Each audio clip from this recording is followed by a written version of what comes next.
welcome to ICRC-TV's HR Updates. My name is Pandy Pridemore, Principal Consultant for the Human Resource USA. This is going to be a great show because I've got a returning guest. One of my very first presenters, Carl Ulrich from Shillitoe and Dyer is here. We're going to have some fun.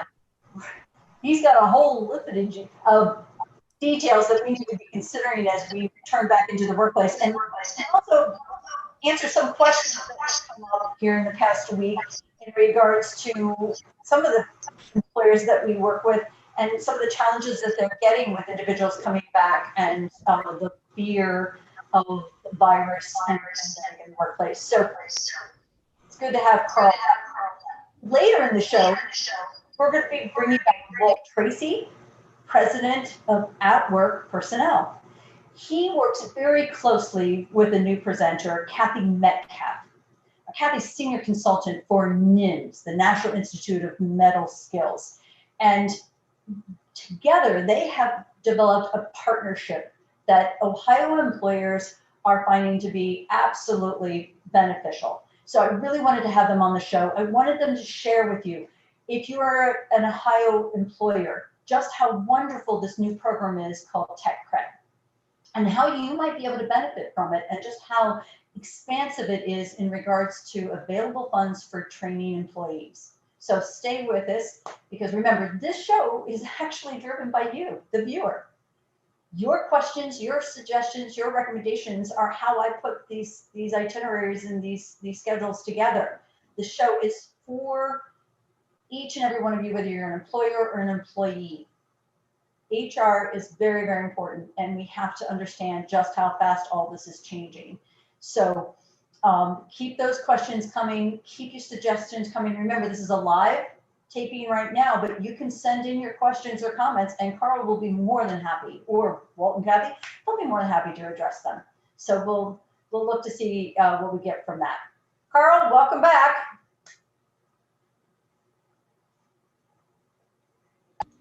Well, thanks for having me, Pandy. It's great to be back. Thank you. You know, if you weren't so busy all the time and so daggone important, you would have been on here a couple other times earlier.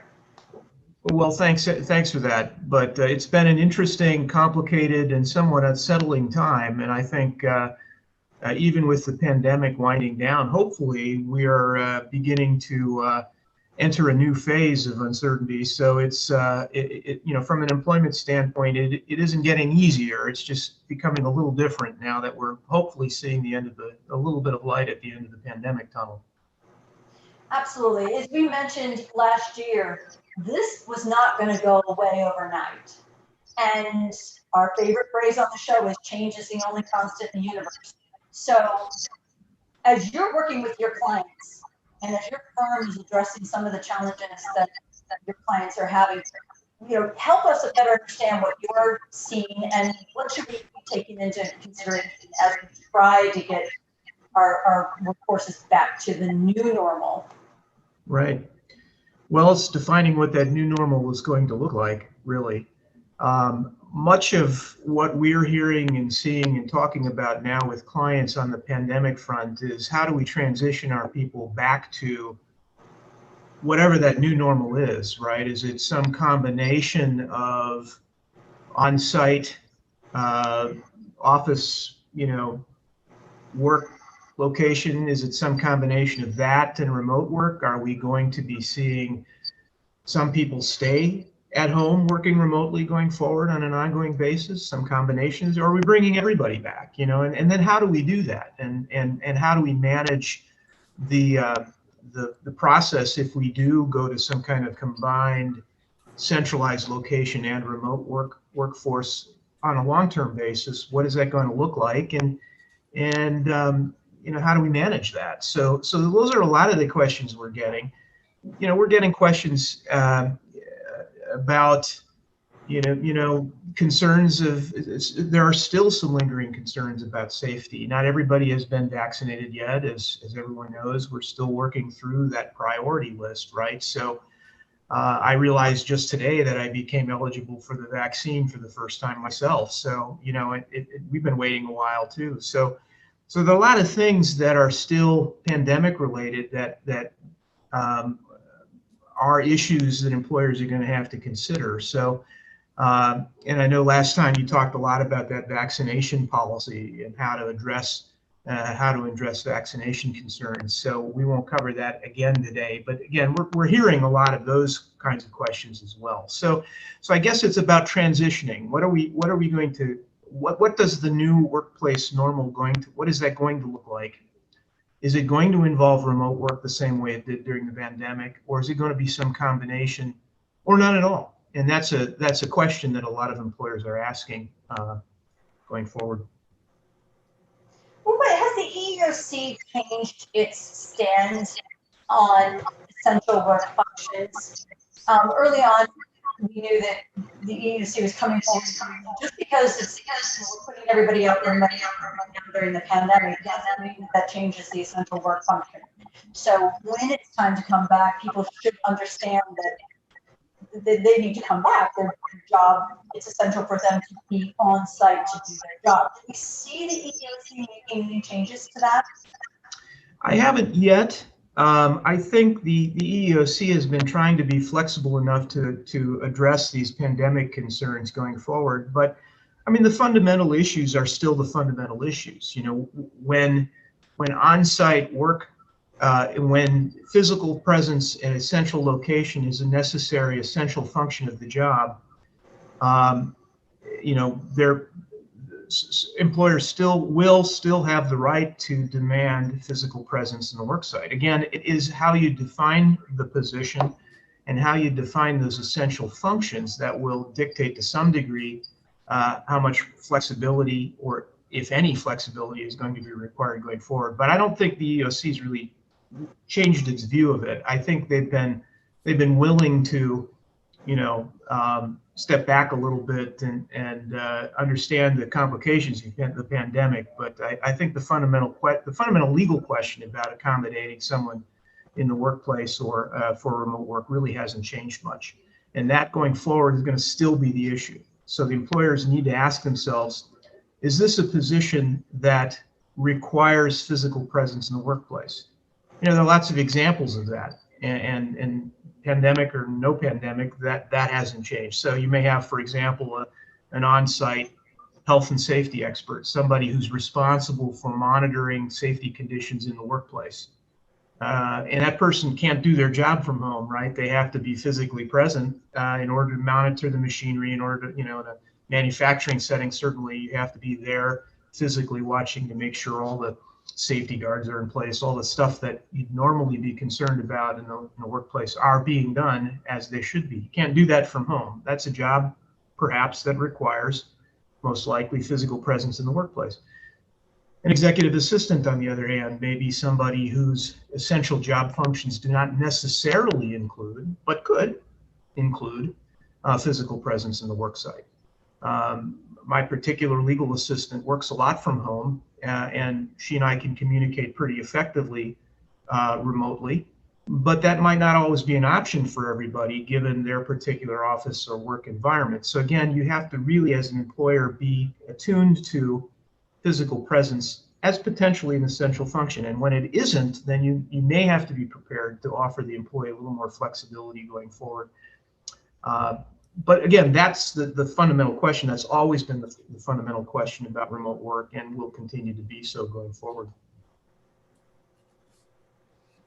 What have you found to be the biggest challenges you're getting from your clients in regards to managing that workforce? Because what I'm starting to hear is that employees that we would never have thought would even think about leaving are now actually feeling so disengaged because of not having that constant engagement or that constant contact or that FaceTime.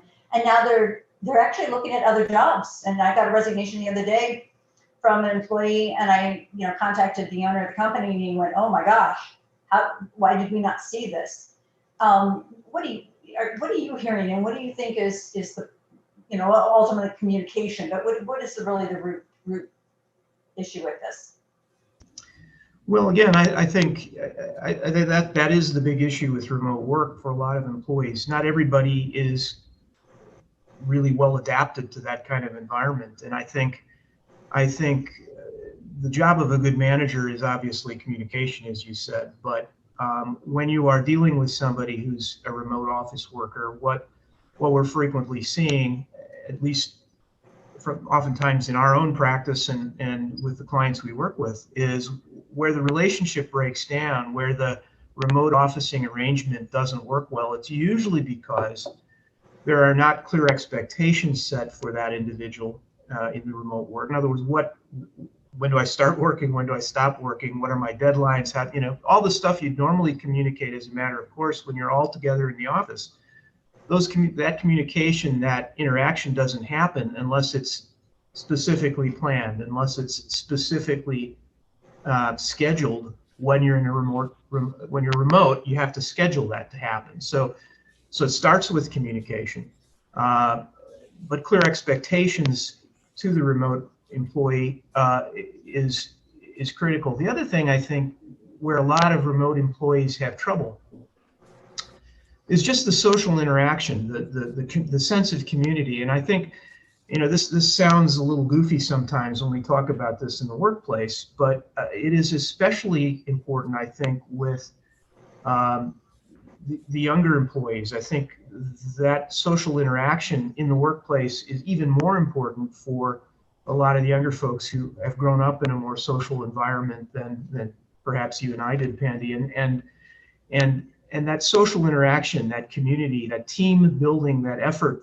that there's something about that community and context that you get when you're in a common workplace that you lose with remote work. And I think a lot of people who look for other positions as a result of that are missing that element. It's no different, really, as I see it, when you go to college.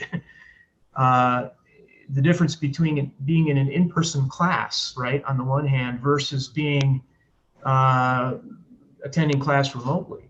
My son, for example, loves to be in class. He's a little different in that respect, perhaps, but he says he really prefers physically being present because that verbal interaction, that physical presence means something, and it enhances the experience. I think the same thing is true with work. And so to the extent that you can build that into the remote arrangement, you can have team meetings. You can, on a regular basis, where everybody gets together on a video chat. If you're going to do it that way, schedule those, make them a regular part of the job process. And even perhaps as a social opportunity during lunch or something like that, where folks can get together and video chat just on a social setting. That community, that context, I think, is really important, and that enhances the remote work experience in ways that you really have to be intentional about. Well, I've actually been trying to start meeting in the parking lot. The weather's looking better. Let's do some tailgating. You can keep the 6-foot distance from each other, but let's start planning some either team building events or something where we can take advantage of this weather and get everybody tied back. I definitely think it's a major issue, and we've talked about mental health and the deterioration of behaviors and attitudes and the approach to work on the shows earlier. So yeah, I think it's a major issue. We did get a question, and this individual wants to know, her employer actually scheduled or was in the process of scheduling vaccines at a location that she knew was available. And so she just went to all of her employees and said, okay, you're going to be there at 2 o'clock. You're going to be there at 2:30. You're going to be there at 3. And the employee is asking, is the employer permitted to do that, is schedule and assign her a time? And is she obligated to go be vaccinated? Yeah, that's a common question we get. Are employers allowed to make it a mandatory requirement of employment? The short answer is yes, but, and this is a big but, there are many exceptions to that, which the employers are really required to honor and consider, and that's the issue, right? That's where the controversy always lies. Is it an appropriate exception? So there may be health exceptions. There may be there may be health contraindications. The vaccine may not work for a particular individual due to a pre-existing health condition, so they may have to opt out of the vaccine. There may be other reasons why, medical or health reasons why the vaccine might not be appropriate for an individual. And whatever procedure an employer puts into place has to be ready to recognize and evaluate those claimed exceptions. Another less obvious one, but one that comes up frequently, are religious-based exceptions. You may have, and this isn't as common as the medical or health exceptions, but there may be a religious-based exception. Somebody may have a fundamental religious opposition to or unwillingness to get a vaccine, and that, if it's a bona fide religious issue for that employee, that might be something that an employer has to accommodate. So then the question is, what do you do with that employee if they're not being vaccinated? Do you have to bring them back to work or not? And that may involve some accommodations, some physical distancing, some other ways of protecting that employee and others from interaction in the workplace, or continuing some of the safety measures in the absence of vaccination. So it is employers are allowed to require vaccinations, but they are also going to have to consider on a case-by-case basis employees who express certain resistance to that for health or for religious or other reasons. Now, if you come back and you say, I just don't believe in vaccines, but you don't have any particular religious or health or other reason for it, I just philosophically opposed to vaccines, I'm not sure that's quite good enough. But again, some employers will prefer to go the route of presenting a policy that is highly encourages their employees to seek out vaccines, but doesn't necessarily require them to do so. And if they choose not to, that's okay. That they're not going to lose their job because of that, or for whatever reason, choose not to be vaccinated. We're going to allow them to work from home, or if they can't work from home, we're going to adopt another kind of an accommodation in the workplace to keep them and others safe. So employers are going to have to be flexible about this. It isn't an easy answer, and it will depend on the circumstances, frankly. Another question that I got was in regards to individuals who are coming back into the workplace but still have tremendous reservations about the safety of the environment and what they're exposed to. So this individual keeps calling in and saying, I don't feel good, I'm not going to come in today, but the company says, well, if you're going to go out on sick, you got to have a negative test to come back. So she runs out and gets a doctor's form and says, well, she's tested negative, so she comes back. But the question was, can we hold her to our attendance policy? Or because it's COVID related, do we have to just allow her to continue to do this? Yeah, great question. I think, so let me start by saying the Families First Coronavirus Response Act provided some legally required leave in situations where there were, again, certain circumstances present, and COVID-related illness was certainly one of those. That leave requirement expired as of the end of the year 2020. Now, employers can voluntarily extend that for another 3 months and get tax credits. So you have, as an employer, an option to continue to do that with financial incentives in place through the end of the first quarter of 2021. Having said that, again, what we're left with now, without all that extra coronavirus legislation, is we're left with the usual kind of health accommodation issues, right? So if we have somebody with an illness and you have an attendance policy in place, and they're given a certain amount of sick leave, they've used up that sick leave, there's really no reason why you can't treat the person like you would any other illness at that point. You apply your policy going forward. There's no special accommodation required, at least not anymore, for COVID-related illness. You apply your policies as you would have before.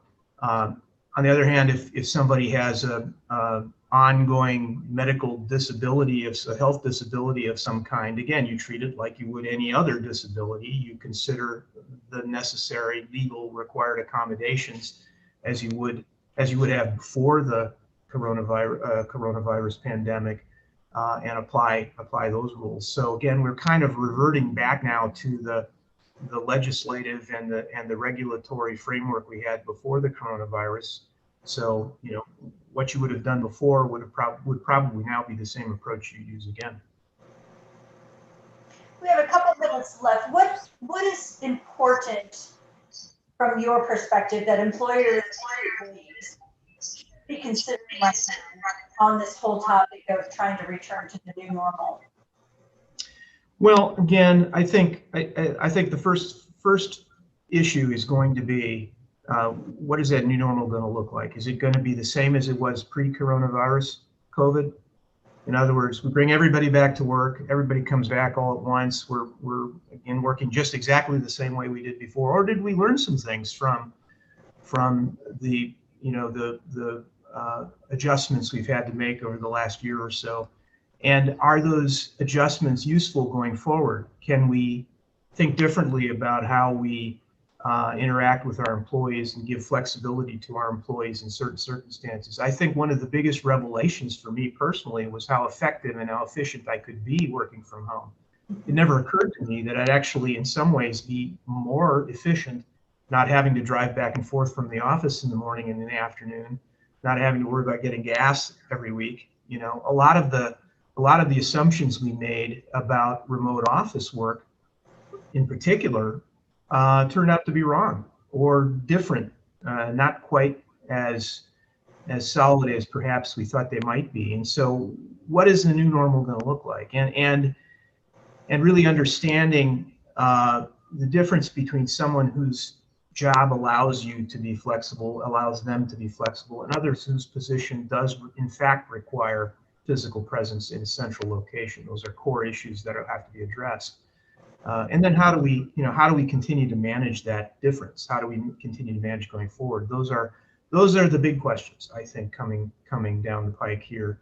But it isn't going to happen all at once, Patty, as you well know. I think people are, certainly in my office, we're slowly pulling people back to some sense of what we did before the pandemic, but we're not going to be completely back 100% that way. It'll happen slowly over time, not all at once on a particular day. But as this occurs, these discussions have to continue to happen. And I think it's going to be very interesting. I don't even know in my own practice what my office will look like in terms of staffing 6 months from now, because it may be very different than it was a year and a half ago. Now I'm going to swing you in a different direction, because you and I on previous shows and in previous situations have talked about the importance of having policies that are in place to support standards, work expectations. And, you know, when we started with this pandemic, we kept shying people away from going in and changing their handbook every time the EEOC changed something, or every time the DOL changed something, or the IRS. You know, pandemic policies could be put off to the side and be in addition during this period, just like the CARES Act was for a period of time through this situation.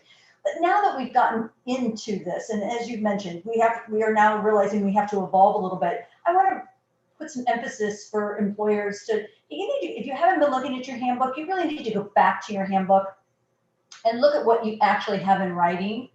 Because remember, you're being held to what's in writing.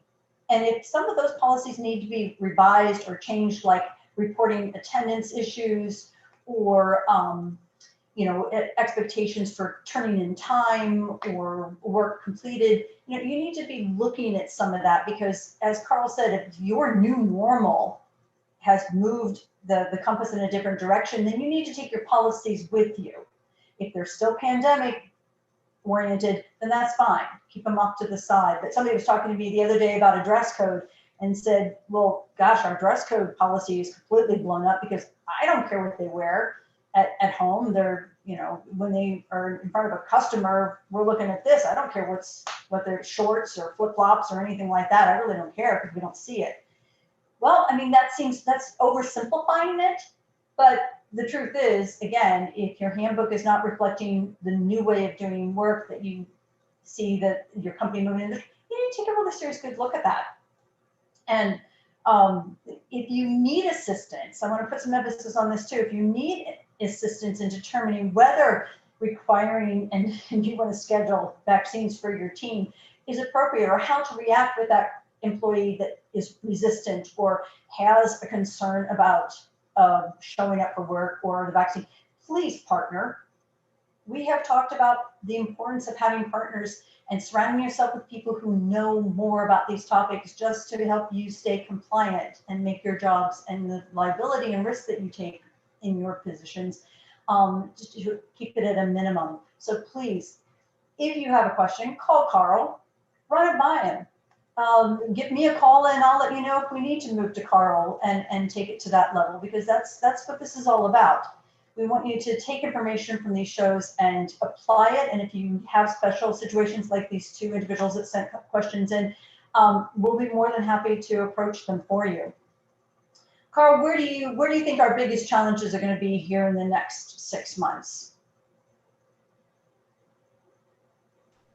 Well, that's a great question.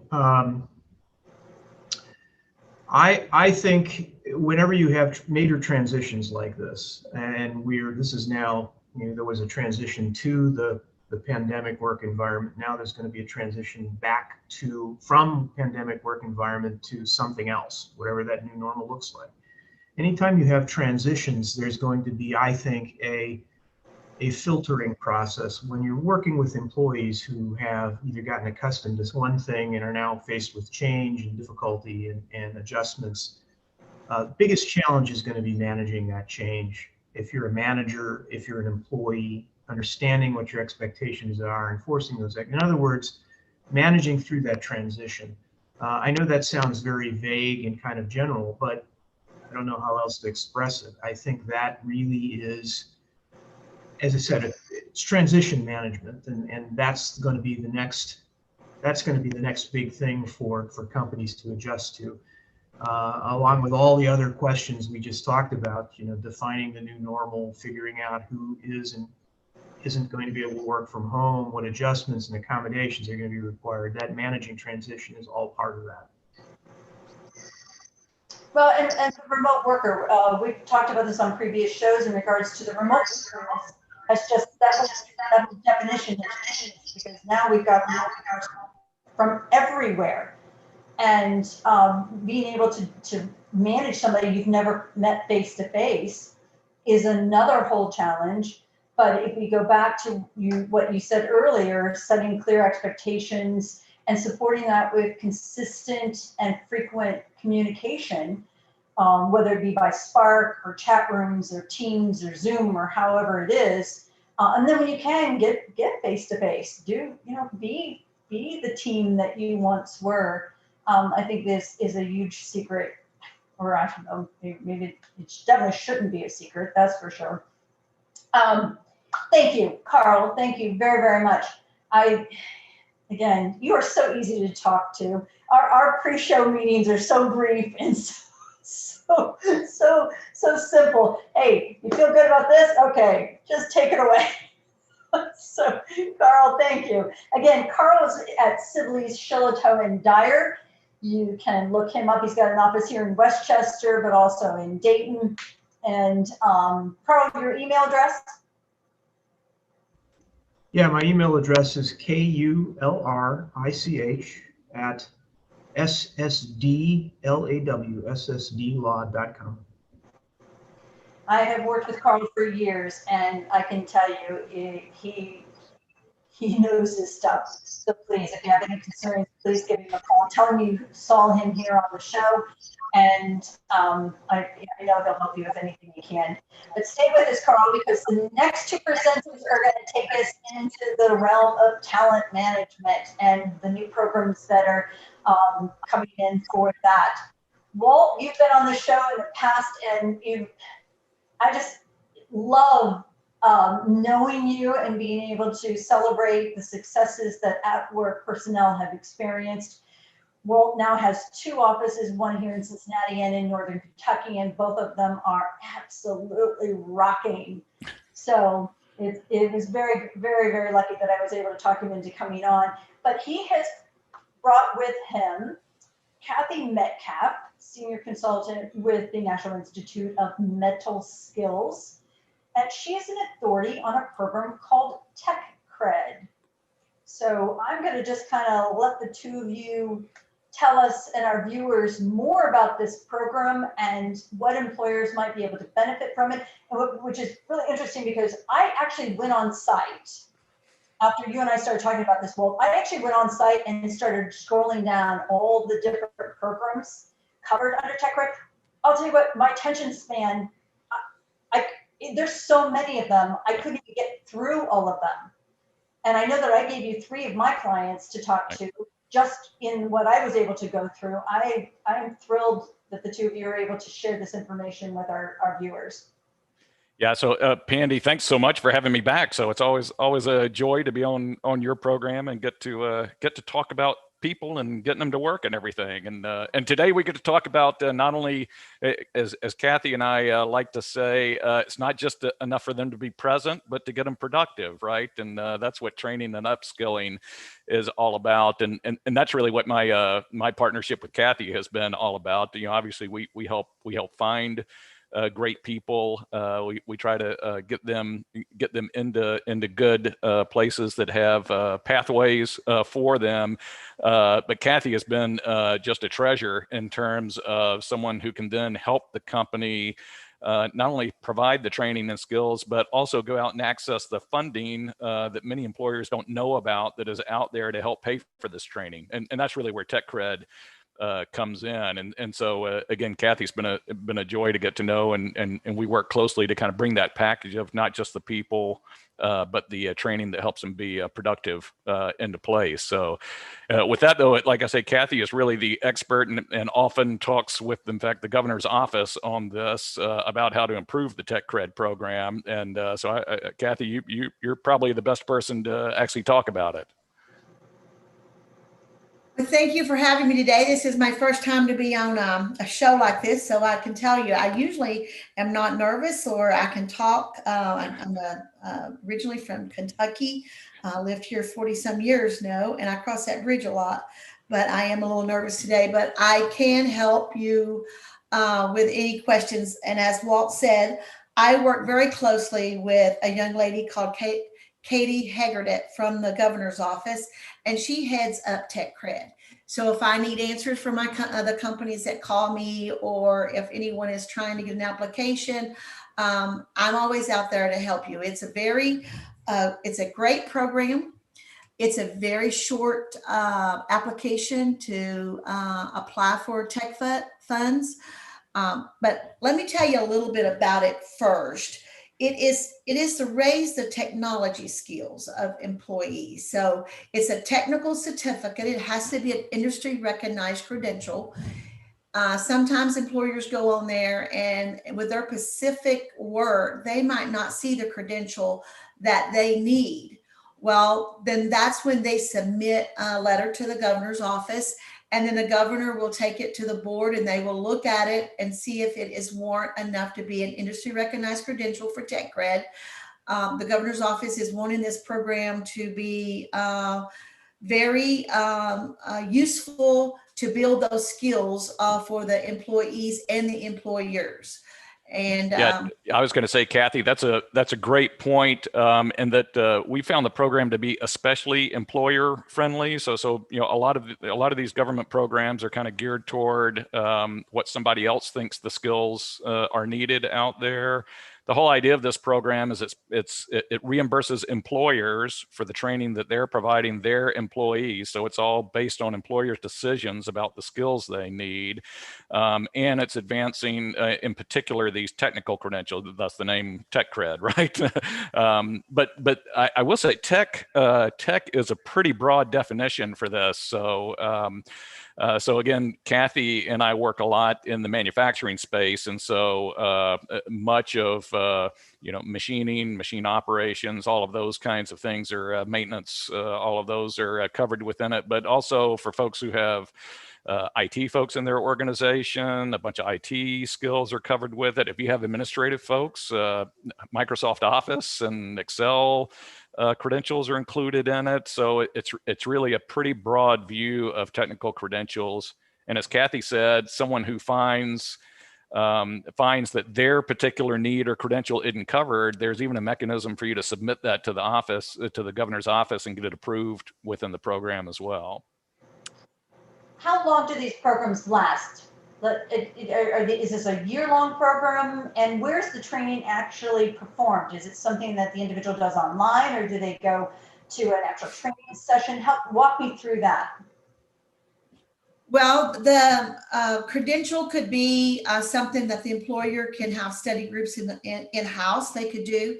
Our community colleges, Cincinnati State and Sinclair, run a lot of the industry recognized credentials. There's also the adult ed at Oaks that covers a huge amount of these credentials also. And then there's employers that run their own programs. Mitsubishi here in Mason runs programs and uses the tech cred for their folks in-house. So it's the employer led, I should say. Whatever is the best. There's some online programs it covers. There's some that they have to go to school for. So it's all and above. So an employee can't literally go to the tech cred website like I did and say, hey, I want that certification, and just go to their employer and say, hey, I want to take this training, and I'm going to need work time to accomplish it, and you're going to get the money. They can't kind of nominate themselves. Well, it depends on if it's something the company needs and the employee has been out there searching what would make them better on their job or better perform on their job, then I would think that, their plant manager or their department manager saw that it would be a return on investment for them, would probably help them enroll that class. And it is, up to the employer, how they run that. Do they give them some time? They don't got to. Well, they want to take and do it from home if it's online, or is it after hours? It's all in how the employer and employees put their program together. Yeah, and maybe, Pandy, is it helpful to talk about some of the kind of structure around how the reimbursement and what the limits are and some of those kinds of things? Those are my notes. Yes. Okay. Just got it right in there. Yeah.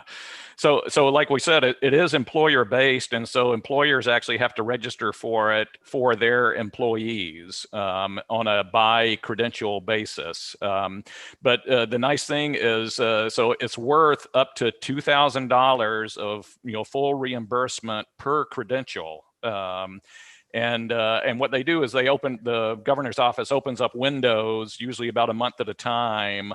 And employers can actually apply for up to $30,000 per window. So if you think about that, maxing out at 2,000, they could get reimbursement for 15 credentials, across their group in each window that opens up. And Kathy, they've been opening up a window about every other month. I know they just finished the one in January. We were thinking they'd already have one open in March, but if not, it'll probably be coming soon. So. That is correct. They hope to open them up every other month, but this month has been kind of slow. But as you know, in the pandemic, anything can happen and everything's going on. So we do the best we can. Yeah. I had a client that tried to, or maybe did do it under the Third Frontier here a couple of years ago, worked through a program on reimbursement training. But there was a lot of paperwork to it. They were having to log how many hours and who the instructor was or who the trainer was. How complicated is this documentation, and how is the reimbursement received? Is it a tax credit? Is it funds back to the employer? How does that work? Well, the employers that I've worked with, they said it was the most simplest process they've ever gone through. So it's actually, you go online, you fill out a one pager. You have to give your tax ID to make sure that you are in Ohio, because it is for Ohio employers. Okay, so they fill that out, and it goes in, and then it comes back. It's just a one pager, and then they submit what certificate they're going for. Once that's verified, if it's on there, you just check mark it. But if it's not on there, you have to submit it and make sure it gets approved. So it's very simple. And then I just had a company that just sent for theirs. Once they receive their certificates and they have completed, they just send their certificates and into the governor's office, and then it's like an invoice, and then it gets reimbursed. It's quite easy. No one has had any problems.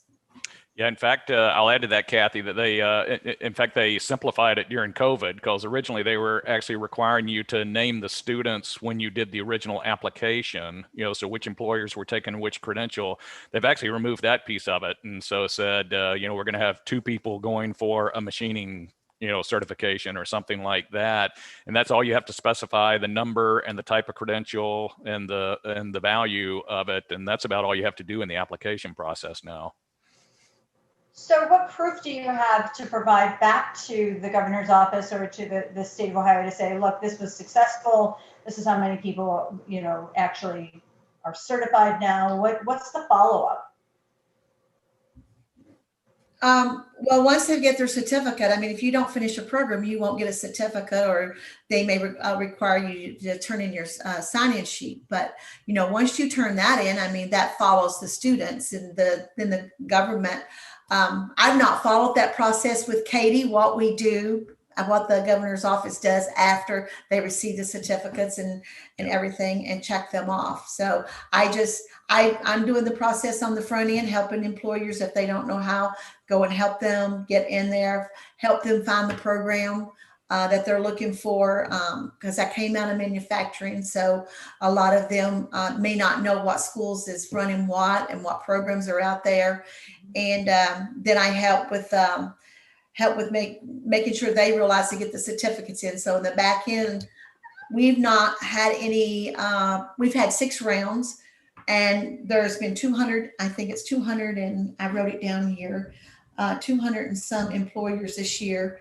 246 Ohio employers were approved, with each one allowing, has got 3,000 credentials. So it's a great program, absolutely great. It is building the skills here in Ohio for those. It's when you say industry recognized credential, it's a competency-based program. So you have to pass something in order to receive that. So it's showing the competencies of those skills. Yeah, that really is the key. Pandy, you were asking, so it is the credential. You have to turn in the proof that you earned the certificate or the credential, whatever the result, of that particular program was. But that seems to be about all they require in order to do reimbursement. Now, so the employer obviously does have to prepay, so they have to pay for that coursework, and they only get reimbursed after the fact, after the completion of, and they've turned in the the credential that represents that. But the other thing, when you were talking about the number of companies, Kathy, I mean, it's companies big and small. So, there's no size limitation on the, size of company or revenue or number of employees or anything like that. Anyone who has, we put in, for instance, for a digital sourcing program that was on the list. So, so again, it's very open to employers, again, as long as it's in that tech. In that tech one. I guess the other constraint I forgot to mention is, I think you do, Kathy, remind me, I think you have to, it's got to be something you can complete within a year, right? It has to be a program. So it can't be like a 4-year apprenticeship or something like that. It's got to be a program you can complete within a year. Yes, that is true. It has limitations on that. So it has to be less than 1 year, and it cannot be over 30 credits through college either.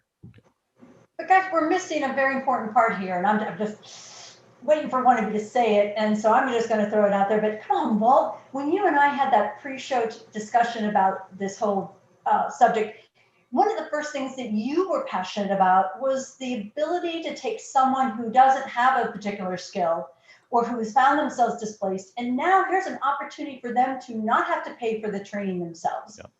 It gives the employer an opportunity to find a workforce, get them trained at maybe even a higher level than what they would have been able to find otherwise. And everybody's happy. I mean, we are providing, or the state is providing training for skills that will last a lifetime. You've got success stories on this. Share some of those with us. Yeah, no doubt about that. So,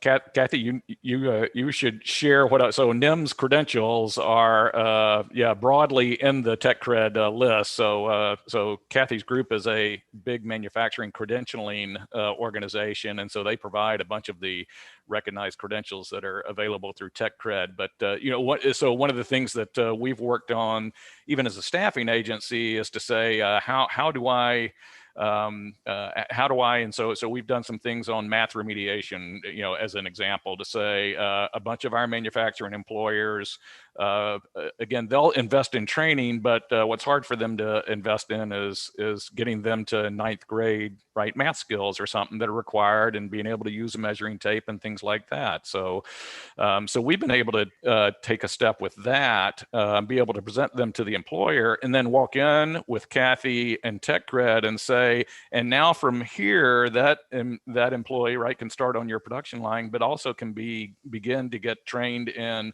again, machine operations or a machining program or a CNC program or something like that. And as you said, right, the state of Ohio is paying for all of that because they want those. They want our folks upskilled, which is terrific. Well, and these are not just simple jobs. These are high-paying jobs, right. Jobs that are careers. Like I said, I went through that list, and just the IT certifications that are made available. My goodness!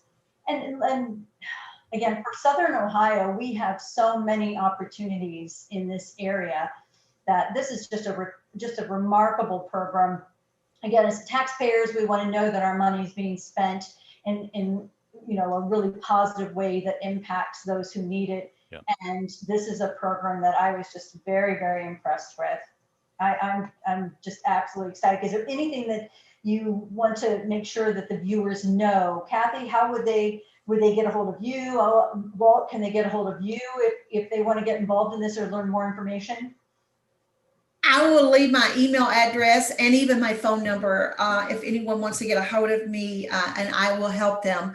I would just like to let the viewers know that, one of the programs that we've been working on here recently has been an industry recognized apprenticeship program. We have a registered apprenticeship program, which here in Cincinnati, we have a state council. Daryl works with them from Ohio Means Jobs. He works with apprenticeship programs, and those are registered programs. But we had seen that there's companies out there that cannot donate 2 to 3 years into apprenticeship programs. So we've worked in the past year with the Department of Labor and got a industry recognized apprenticeship program. And so Festo Manufacturing and Festo Training has got a IRAP. They've got a registered program. So anything that an employer would need in robotics, industrial technology, maintenance, or whatever is there. Cincinnati State is working with our machining program down there, which is awesome. It has those credentials. That is covered under that. They also working with some of the employers in the Weldon area. We have Oaks out there. They have some amazing programs, but we also have 2 companies that just received their industry recognized apprenticeship program, and they're using tech credit, and that is Rhinestall, and it also is Mitsubishi. So the word is getting around. I hope this goes out there to a lot more manufacturers, but please give my name, my phone number. I will help anyone. And you do not have to have a NIMS credential. You can get IT. You can get, there is hundreds of credentials in there. What is that website? It is techcred.gov. CEC. Very simple. Yes. RED.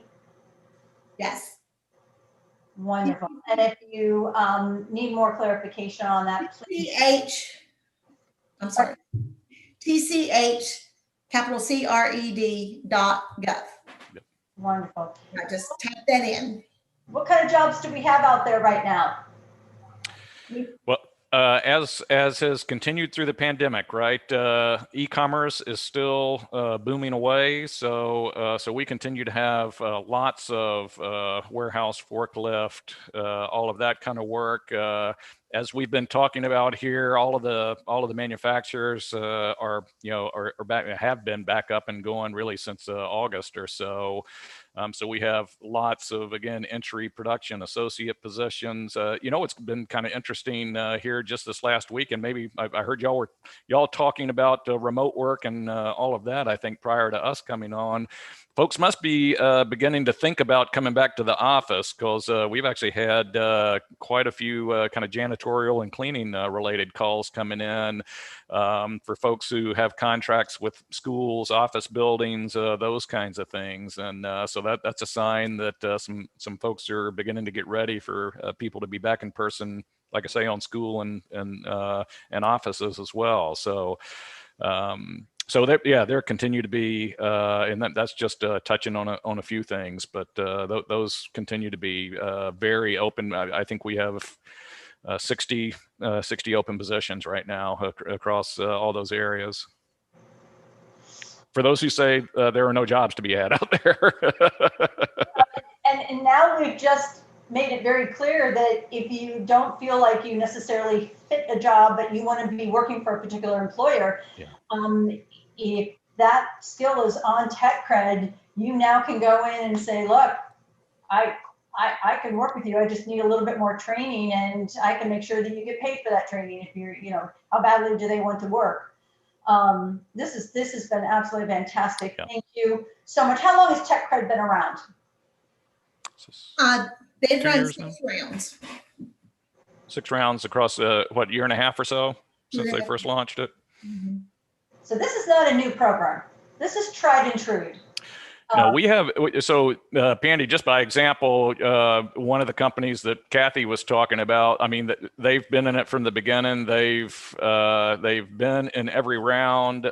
They've essentially funded their training budget with like $150,000. If you think, right, if you max it out every round, right, there's your training budget. I'm sorry, where else can you get free money for training? Right. And every show I keep saying, look guys, if you got to pull a training tip from this show, well, there's your training tip. Yeah.